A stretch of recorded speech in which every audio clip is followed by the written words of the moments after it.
Welcome back to another episode of Surprise Mama, where we talk about the shit they don't tell you. Welcome to the Surprise Mama podcast, where we talk about shit they don't tell you, or just talk about shit that people don't talk about. Or maybe they do, but again, you just like forget they did. Or they do it in a context that's just like, that's kind of scary. Right. Or yeah, you just have so no idea what they're talking about. Yeah. So we're just here to like, go full circle with you. Yeah. Yeah. And hopefully, in a positive way. Yeah. A little bit of humor, a little bit of honesty. Oh yeah. It's always a good time. We love that combo. Yeah. That's all we do. I'm Ashley. Oh yeah, I'm Molly. We always forget to say our names trying to get better. I mean, whatever. I mean, it's fine. They probably don't. I mean, whatever. It doesn't matter. It's fine. Anywho, what are we talking about? Okay, so we're going to talk about developmental milestones because we were chatting about this a week ago or something. Yeah, and we were like, oh my God, we have to talk about this. Yeah. Because essentially, big point of this. Big picture. Big picture, thank you. Of this episode or discussion is that no parent is alone in feeling like insecure or a lack of confidence or confusion at some point about developmental milestones. Right. And it's sort of like this emotional topic because it just depends on what's happening with your kid. Depends on how you feel about it and how you're navigating that as a family. So I think that's the big emphasis. Yeah. Is there anything else you can think of that we're really trying to emphasize? No, I think that is kind of the biggest one is that I think a lot of probably most families, parents feel this way. Yeah. And there are just so many different quote unquote milestones. And I think there's some of the big ones that are rolling over, crawling, walking, saying their first, some that are these really big ones. And then there's a lot of little ones that I think that we do overlook that might be some of the more important ones. I have no idea. I don't know. Yeah. And so, but I think it's really easy to get stuck in the the whole, oh man, I'm really competitive. So I was my kid, me too. I want my kid to be able to do all these things really, really early. And beat the other kid. Yeah. Which makes me feel better. I feel dumb actually saying it, but But I think, okay, but this is something else that we've discussed is that I think sometimes the difficulties that we have with developmental milestones is not with how our child is actually doing. It's how we feel about it as parents. Yeah. And it's complex because you're on one hand, you care because you love your child deeply and you want them to thrive among their peers and be successful and brilliant, right? But then on the other hand, you're for me, I'm the same as you. Very competitive, probably too much. And I'm I want my kid to kick ass. Yeah. Because I want her to be better. Oh. But that's about me. Right. That's my ego coming into the picture and interrupting okay, how could I be looking at this differently? Right. So I think that's another thing no one really talks about it, but we're all kind of oh yeah, oh yeah, she's rolling, yeah, da da da. And you're oh, it's not. You're or someone will ask you oh, is she not doing the XYZ yet? And you're no. And you're and then you just kind of feel like a failure as a parent. So a lot of it is about us as parents and how, like I said earlier, how we are choosing to navigate these topics or these developments with our kids. So much of it comes down to that. Yeah. And honestly, I feel that is mainly part of the problem versus maybe they're not even behind developmentally. We're just anxious and emotional about it. Because you Google what should my kid be doing at 18 months or 10 months or something, and you find the CDC or you find these other websites, and it is really difficult because you read the milestones. They're okay, between the age of 3 and 6, they should be able. 3 months and 6 months. They should be able to roll over. I'm just making this up. I don't know if that's really whatever. No, I think around 3 months is when you want to see them rolling. And then they're but some kids do it earlier and some kids do it later. Your individual, your individual baby is going to do their own unique thing. And you're cool, yeah. but you told me. You're like, but this is like not helpful. Yeah, And my like, it kind of gives me like an idea. Yeah. But, and that's like when, okay, so, the big thing is like, talk to your pediatrician if you're worried, which I think is true. 100%. Always, Yeah. always defer to your pediatrician. 100%. We have a lot. It's been very helpful. Yeah. There's things that we've caught Yeah. that we wouldn't have. Yeah. Like your eye, and your kid the best. Mhm. Your eye is best. Yeah. When it is on them. And like trust your instincts if you think something's off. But like every parent is going to be most astute when it comes to like their child's individual, unique development and their like track and timeline. And I think too, like, you can have those moments where you're like, like freaking out or just really concerned about your kid. And then you go to the pediatrician for their 6-month appointment. Like, we're fine. Yeah. Yeah. And they're like, they're fine. We're monitoring the situation. And if they're not doing, if maybe they're not rolling over by 9 months or something, we would be concerned. Maybe there'll be things that we can look into further. But I think, they're like, your pediatrician's doing a really good job of keeping an eye on the situation. Yes. They know a lot more than you as a parent do, especially a first-time parent. Oh my God. And so like they're going to be able to tell you what, what's normal, quote unquote, or your pediatrician, I will say this, is always gonna defer to they're gonna lean on the conservative side. So unless there is something that actually raises alarm, they are not going to say anything. Right. Okay. You're the one raising the alarm and raising the red flag. I mean, I do it like every appointment. I have like a list of stuff that I'm like, hey doc, is this normal? Like her hands are sweating a lot. Is that normal? Like, I'm not kidding. Like it's on the list. Okay. So anyways, I think that like that is a good point. It brings up two things that I want to say is that when it comes to like the CDC's milestones, or like you can look on like WebMD, stuff like that. Those are a framework. Right. Okay. And what I did not realize at first was like, those are a framework. They are not a rigid timeline. But I think that sometimes we can get anxious as parents when we're misinterpreting those milestone guidelines that the CDC has outlined and that they recommend. Yeah. Those are based on a lot of things that like, I don't understand. I'm not in medicine. I'm not in healthcare. I don't know. But like, I'm just going to trust that they're there for a reason. And they've added a few in the last like 2 years. They add like 15 and 18 month or milestones or something like that. So they're always looking and tracking this stuff, like based on the data that they're seeing. But I think that like when we interact with those ranges of time too rigidly, it's not going to do anything good for us. Or it just puts undue pressure. But the other thing is that I learned about recently is that there's a difference between monitoring, which is what is happening at each of your pediatrician appointments. All the appointments you have in the first year. There are so many. So many. But like, thank goodness. Oh, yeah. Because I'm still in the first year. And I'm like, Ryan and I are like, so when's our next pediatrician? We have so many questions for her. We're always like, it's gotta be soon. But we're like, oh, it's so far away. But like it always turns out that like she has a rash or like some crazy sickness the week before her pediatrician appointment. So we always go in and we're like, hey doc, we're here. 1 week prior. It's happened like 3 months. It's happened like 3 different times. We're like, nice to see you again. Like, oh, it's good you came in. She's very gracious. I like that. They usually are.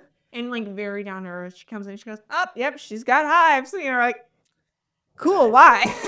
Tell me more, please. Pray tell. But anyways, there's a difference in the first year of your child's life. Actually, I think up to 24 months. There is a difference between monitoring. Monitoring is what's happening at every visit. Your doctor is going to kind of casually be like, hey, sitting up. Okay, let's look at this. They're trying to disarm you. Kind of relax you.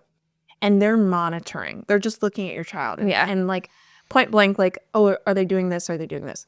And they're probably taking note of different things. Now, there's a difference between monitoring and screening. If your child is being screened for something, that means that they're doing a more in-depth evaluation of something that the doctor was like, okay, let's look into this. It doesn't necessarily mean that there is a developmental delay. A developmental delay would be something where you're like, okay, my child is 1 year old and they are not rolling over. Right. But I mean, there is a point where, or like my child is 5 years old and they haven't spoken. Right. Okay, like those are extreme examples. Like obviously there are times in these developmental milestones where you should seek like some additional help because that's why there are ranges. Right. And that's when they would do a screening to determine if like further evaluation is needed. Right. But that's not common. So the reason I'm bringing that up is because it's not that common. What is common is like your child going to physical therapy. Right. Okay. So my daughter has been in physical therapy, and I know. No physical therapy. I know. It's so cute. But it's really helped so much. And it's brought me so much relief. And we've seen her really thrive. Yeah. And it's been like we've had to work with her. Right. There are things that she has not wanted to do with her body that she is able to do. And she's like, like squawking at us. And she gets really mad at these appointments. But the thing is, there were other things that she had going on. Right. Like, and so we noticed it. Physical therapy, again, that's not a screening. That's the doctor being like, oh yeah, there's this other thing going on. Let's work out the muscular tension in this child's body. Right. So that she can like keep going. Yeah. Because she's able to do it. She just doesn't want to. Right. Right. So that's also different. Yeah. That's not a developmental delay per se. It's just like, oh, we have another situation going on. We just need to work on this. Right. Okay. So, but I'm saying that because I'm like, it's more common than you think.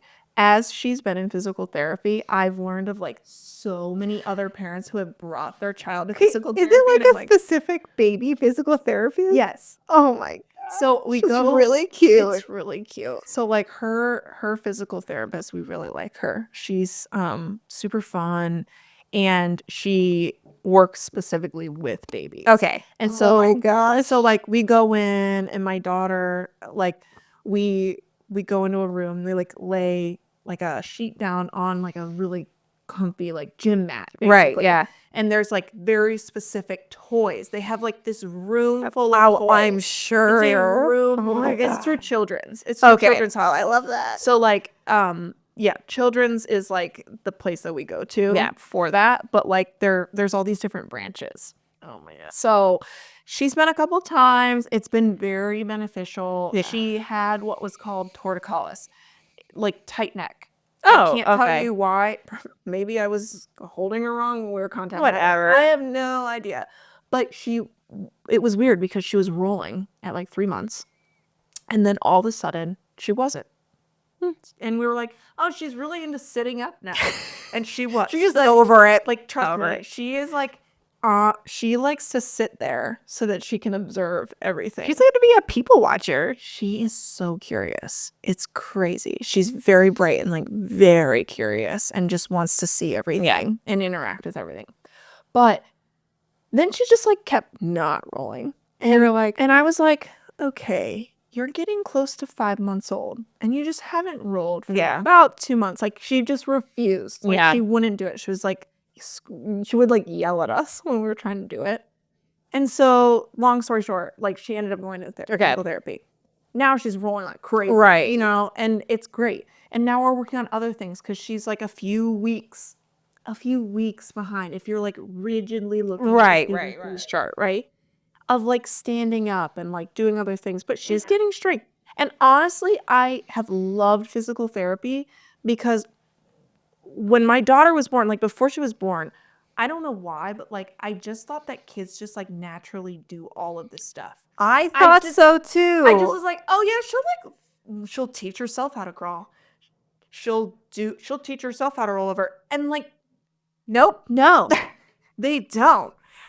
And also, that's shit that no one tells you. I mean, like, some of it is a little bit natural, but a lot of it, like some of it, but like a lot of it, I like, know. you're coaching. Right, you're coaching a lot. You're coaching, you're facilitating so much. Yeah.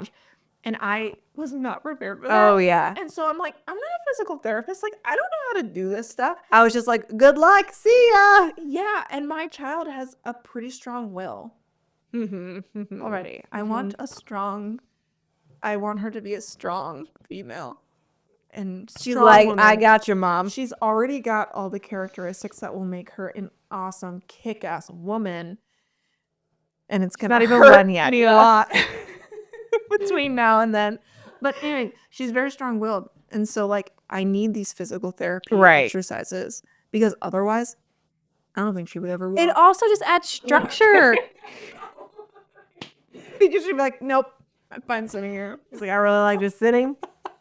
People can bounce around. You gotta learn to shift your weight. So, anyways, but it's been it does add structure though when you have like physical therapist who helps you like, hey, here are some things that you can be working on specifically 100%. and add like a little bit. Yeah, but I also have to be careful. I've found that like I need to be careful too to not get to this point where I'm like, oh, you need to be perfecting these exercises before our next appointment. Right. Because there's certain things that she's making progress in. So I think I'm learning a lot through it where I'm like, oh, okay, you're bending your leg in that way and you weren't willing to do that like a couple weeks ago. That's awesome. So like there's little things, and like I think as a parent, whether you're in PT or not, like whatever, I think that we just have to learn to recognize that like with our kids and just cheer them on. Yeah.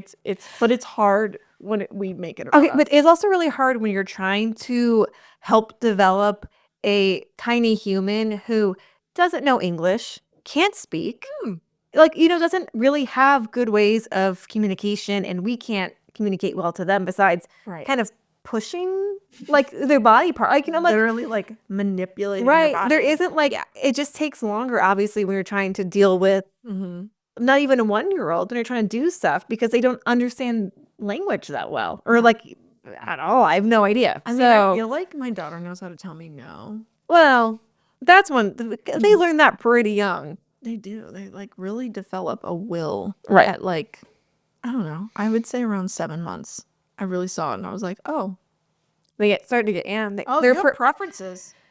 Their little personalities start coming out. Yes, especially when you start feeding them solids, you're just like, oh, they're like, no, right. You're like, that is. Why would you put this food in front of me? I hate that color. I hate that color. You're like, but you liked it yesterday. They're like, not today though. Like, yeah. Oh my God, today. We're feeding her solids and she just kept making that noise. But like when a baby does it, it's like so funny. It is. Where they're like, over and over. And you're like, okay. I'm like, yay! But inside I'm like, you're gonna choke. Literally, like meal times are so stressful. Oh, they are. They get a little bit better. Then they get worse again. And we're at the worst. Wait, why do they get worse again? How's that? I feel like they get to a stage where they're like, oh, I will try almost everything that you put in front of me. And then they get to the stage where they're like, I like the here's 4 things I like. And one of them is Cheerios. And that's actually all I eat. Oh, one of our friends, we love this saying in our house. One of our friends, when their kids were young, they like started refusing food. And he's like, well, I guess you're just going to have to eat, sleep. No. And then they learn to eat food. That's what like my daughter. Like, you're not starving your kid, but it's like, okay, well, if you don't want to eat, we're going to go to bed. We'll give her food that we know she likes. And if she won't eat it, we're like, fine, that was dinner. You will eat breakfast in the morning. And we put her to bed. Oh, you will eat breakfast? Yes. She's like, please get breakfast. Anywho. I mean, you win some, you lose some. Right. Anyways, I think that's normal too. It is 100% normal. Yeah. 100%. But yeah. So I don't know if there's anything else to add. I would what's say your experience been? Like okay, your daughter? Yeah. My daughter did learn how to do a lot of things early. So she rolled over pretty early. She crawled early. She walked early. What are the pros and cons for that? Do The you pro feel is I felt really great about myself. you were Just like, get- hell yeah, my daughter's awesome. it was fun just watching her develop, and I don't even know there's really a pro. I think the pro is like you just know that your kid can do it. You're Well, like, great. It is so much fun. It is seeing really them, fun. like conquer different things. Right. You just feel so excited Right. for them because Oh, they're yeah. also like thrilled. Oh, You can see it in their love eyes. it. They're like Love it. when they figure something out. Yeah. They're like, oh Yeah. my god. So it was so fun. And I think a part of that too, I was just like, I want to see her walk because I think that she's going to love it, which she loved it. So she did a lot of things early and really, really fun. I think my biggest con, like, I do tell a lot of my friends now, do not encourage your kid to walk too early because there's just this really great phase when you have a kid where they can't move faster than you. And they're just crawling and they can crawl fast but not like But you can like put up a fence, Right. Or, like like when they start walking it's like a whole new thing. We're like, you're still faster than that, but walking is another plane. Right. So like now they're higher. right, they can just get away quicker. So it's like you look away for 2 seconds and they're just gone. So I think we missed out on just a few more months of maybe just having a little bit, like, a little bit more relaxed. My biggest thing, though, I was just telling Molly this. My daughter learned how to walk and run and climb earlier than she could cognitively understand, like, no, don't do that. So there were a lot of situations where she would be climbing on something and we were like, 10 feet away from her and we needed her to get down, and just saying, no, don't do that. She just couldn't really Doesn't understand click. that. Yeah. So we'd have to get her down physically. So I think it was just a lot more difficult and that took like a few months to actually catch up because the gap was so big. Yeah. And your daughter was 4 weeks early. Right. Yeah. Okay. So what's phenomenal is like her physical milestones, she's like way ahead of the game, right? Mhm. But when it comes to the milestones in general, like cognitive, all the other stuff, right? Right. Kids usually, I think you've said this before, kids usually pick one or the other. Right. They usually pick like cognitive or like physical milestones, and they'll just kind of thrive in one or the other. I don't know. I've heard is like kind of like teeter between, but yeah. Yeah, like, it's like, walking, crawling, running, climbing. Like, that's one side of the brain. And then talking, Right and left. it's right and left. Like, talking and then, what's like Fine motor fine skill. motor skill. Some of the other ones are on the other side. So, like, I've had friends where their kids, like, learn talking and words a lot earlier than they'll start walking or some of the other. Like, so my daughter, she says a lot of words now and speaks okay for a 2-year-old. But, like, I think that came a little bit later because she was working more on the walking and running and climbing and that kind of stuff. So I think it's like they do kind of pick one or the other. Yeah. So And I mean, don't quote us on that, but like it kind of That's just seems what like I've they heard, do. yeah. Because even my daughter, like, I think Ryan and I were kind of surprised because we're both like very athletic people. yeah. And so we're like, oh yeah, our daughter's gonna be like super athletic, of course. Like, but really, like, she's thrived in speech. She's thrived Right. in fine motor skills. Yeah. Like even at 6 months, she was like picking up stuff. Yeah. And I was like, okay, she's had no issues with those things. Right. And she's saying like multiple words. She's even putting words in context already. And so it's just like, that's kind of crazy. Right. I mean, she's 9 months, but like, anyways, I think what I was going to say is that if your child was premature, so like your daughter was 4 weeks early. So like Right. they say, what is it? Until they're 2 years old. Yeah. They're technically catching up. The whole time. They're yeah. they're gestational age. Yes. Right. Yeah. So that's a long time. Yeah. Okay. That's a Right. really long time. Right. I mean, the days are long, the years They feel very but like, long. but like it all goes fast Right. too at the same Right. time. I don't know. But I've heard that too because when after we had our daughter and, she was maybe a month old, my husband kept saying, like, we don't want to get discouraged. Like, she was early and that whole 2-year thing to catch up. And We just have to keep. which is maybe why I pushed her so hard with some of the other stuff because I was like, You are not going to get behind, girl. Let's get She's going. not, though. She's not at all. So No. I think there are also, in my opinion, in my experience, there are a little bit cons of your kid developing some stuff early. Yeah, Just because. like encouraging it too early, or like, but some kids are just ready. No, I mean, and she definitely was early, she was ready for sure. I definitely very much encouraged it because I thought, again, it was just fun to teach her these things, and she was just all about it. Why I taught her to climb on a couch? Why would I do that? I was literally about to bring that up because I was Why did I do that? I remember the very week that you taught her that, you were like, Molly, I taught her to climb on the couch because I thought it would be cute and fun. And you're like, I immediately regretted it. It was, I like, do not do that. Just let them figure that out naturally. I don't know why I encouraged her to do that. You're like, yeah, you got it. No, maybe not the couch. Anyhow. Wait, was it because she wanted to get up and down, you had to assist her? Or like, why was it? Oh, she wasn't even trying. I literally taught her how to do it. But like, why was it annoying, I guess? Oh, because it's all she wanted to do. Oh, And then- did you have to like monitor her? Yes. Yeah, that makes sense. Yep. Yeah. Yeah. But I bet she learned how to do stairs pretty quick. Oh, she did. Yep. Her favorite thing ever. Oh yeah, doors, stairs, Doors. Oh my God. opening doors. Yeah. She's feisty. Well, but it's hard now. It'll be great in her future. I know. And it's like, again, kids Strong women. Here's what I also Yeah. have to like remind myself Yeah. too when I do think about like language and stuff like that with her. Like, she'll be an adult one day and it won't matter. Like, you know, like at a certain age, it just does not matter. No. So, But also, like, what we have to remember too is that our kids are, like, they're gonna do what they're predisposed to do. 100%. But also, when they're like babies and toddlers, they're not like actually in school yet. They're No. in daycare. But the thing is, like, that exposure comes, Yeah. and the peer pressure, all of it influences that development. Right. I mean, that sounds kind of bad, but it's like, No, it's the shit thing show. is what happens. And what our job as parents, our primary job and our main number one job is to not like develop our children and encourage our children to develop for our sake, but Yeah. for them to thrive among their peers. Yeah. That is the goal Yeah. as a parent, is to raise your child so that they can thrive among their peers Yeah. and be successful, like emotionally, physically, intellectually. Yeah.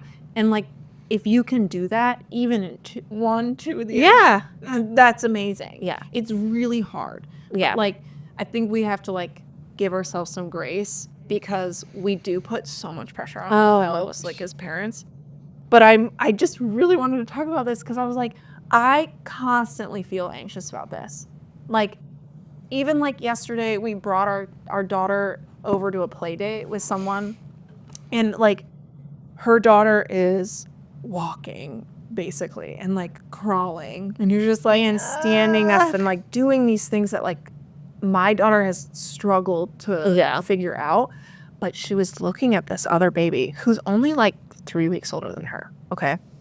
And then she was sitting on Ryan's like knee, and then she was like, boop, and like stood up, and I was like, oh baby It girl. is like, So like they see, Yeah. and like, do you feel peer pressure? But I think they just get excited, and like, she's been in an infant room at daycare where she's the oldest baby for a while. okay. Yeah. And so she's just not had that exposure Right. for the last like couple months, Right. because the older kids moved up to a different room. Yeah. And so soon she's going to have that again. It- and I'm excited for her because I think she's going to just like soar. Yeah. It is really good for kids to be around other kids for that reason. Yeah. Like when we started putting our daughter into our home daycare, there was another girl there who was maybe 2 months younger than my daughter. And the mom was like, because her daughter was kind of walking, but not like not that great. And she was like, I'm so excited for my daughter to be around your daughter because I think she's going to pick up walking a lot better. Did she? Yes. That's awesome. And like, because They really do. Yeah. They really like, do like learn through that Yeah. observation. Right. It's crazy. and I think my daughter has gotten better at talking because of this girl. Because she talks all the time. Oh my gosh. So I think it's like they just help each other out because they So- kind of see like, oh, you're doing that. I can do that. Yeah. Sort of thing. They do. They just learn from each Right. other. They absorb it Yeah. all. And like I remember reading a while back, but like children are forming, I think it's 1 million new pathways per second. So crazy. And I'm not kidding. It's 1 million new pathways per second. And so, like, if you think about that, that's why they're so exhausted All the But, like, time. Yeah. But I mean, put that in context. It's like they're learning so much. They're absorbing constantly. They're literally as much. But like, yeah, it's just It is a hard topic. It is like this whole developmental stages for a lot of reasons, just like, because I think a lot of people do internalize it a lot and they don't really. We do. And like, until you and I started talking about this, I didn't realize like how much anxiety I sometimes feel about it, because I've just tried to like really roll with what has happened with our daughter. And I think that what we don't realize most of the time is that as parents, we come in with the expectation that nothing will go wrong. Right. Oh, yeah. And so I think when you come to like those points in the road where your child is behind, or maybe not up to like the CDC framework, recommended timeline, whatever, it doesn't matter. I just don't think that we stop to really think about like, oh, that was my expectation. Right. And in reality, it's like most of the time, unless there's actually something wrong, they're like being screened for, they're completely fine. Yeah. And they're amazing. Right. And they're bright and beautiful. Learning and growing. And they're just doing their darndest best. And I just, like, they're so cute. They really are. Like, she's in baby physical therapy. Literally the cutest. Just squawking the entire time. She's like, oh, why are we here? Like, it's good for you. She's like, these toys are cool, but I'm mad. Anyways. The last thing I want to say is that if you have never seen the Bluey episode called Baby Race, watch it. Because it kind of... kind of encompass all of this? Yeah, it's kind of about this topic, about developmental stages. Yeah. It like made me cry the first time I saw it. So I do love Bluey. I might make you watch it after this. Okay. It's really good. Okay. But anything else? I don't think so. I'll think of it on my drive home. Okay. Yeah, like per usual. Rats. Per usual. Oh, well. We're off camera now. Well, you can put it on our Facebook page, Molly. Facebook page. Oh, yeah. Okay. So we did create a Facebook page. It's basically an offshoot forum for further discussion with the podcast. So we're going to try to do things like weekly. We don't have a ton of members yet, so come join us if you like group discussion. Yeah. But yeah. You can find us there. You can also find us on Instagram, TikTok for social media. And you can also listen to us on Spotify and Apple Podcasts, watch and listen on YouTube. And where else? And then email us at surprisemommapod@gmail.com with any questions, comments, suggestions, just really anything. We like hearing from you guys. So please reach out. We love it. Yeah, we do love it. All right. Okay. See you soon. Bye. Bye.